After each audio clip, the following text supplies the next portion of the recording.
नखरनि आंखालखौ सुफुंनो गुबुन रायजोआव खामानि मावनो थांनाय बाक्सा जिल्लानि सासे लाइमोना गोमानानै दं। सावगारियाव नुनाय बे लाइमोननि मुङा रमेश रामसियारि।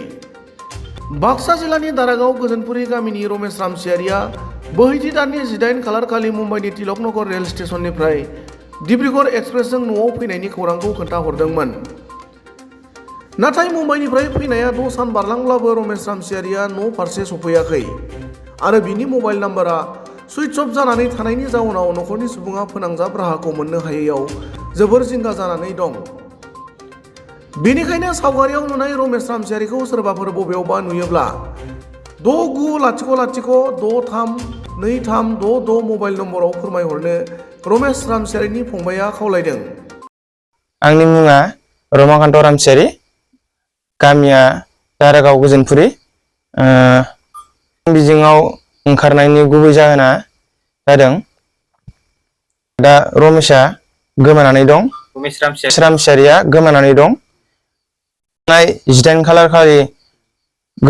खालार खालि मुम्बाइनि तिलक नगर स्टेशनाव डिब्रुगड़ एक्सप्रेस ट्रेनाव गाखोनो गोनांमोन। दा बियो खेबसेल' फन हरनाय जादों फुंनि 3टायाव आइया हमदों। आइया हमनानै मोजाङैनो रायलायनो मोनदों। आंनिया 8 बाजियाव ट्रेन टिकेट दङ होनदोंमोन, खोन्थाहरदों टाइमखौबो 8:05।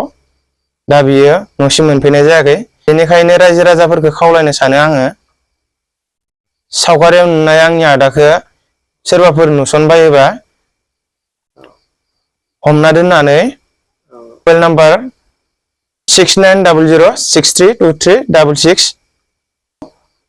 कल खालामबानो मोनगोन।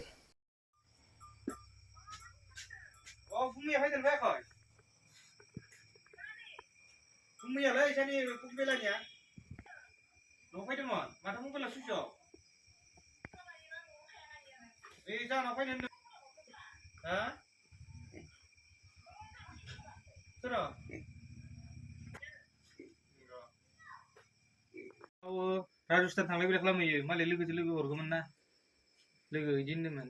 दा गावथारबा गाव मानियाबालाय बाथ्राखौनो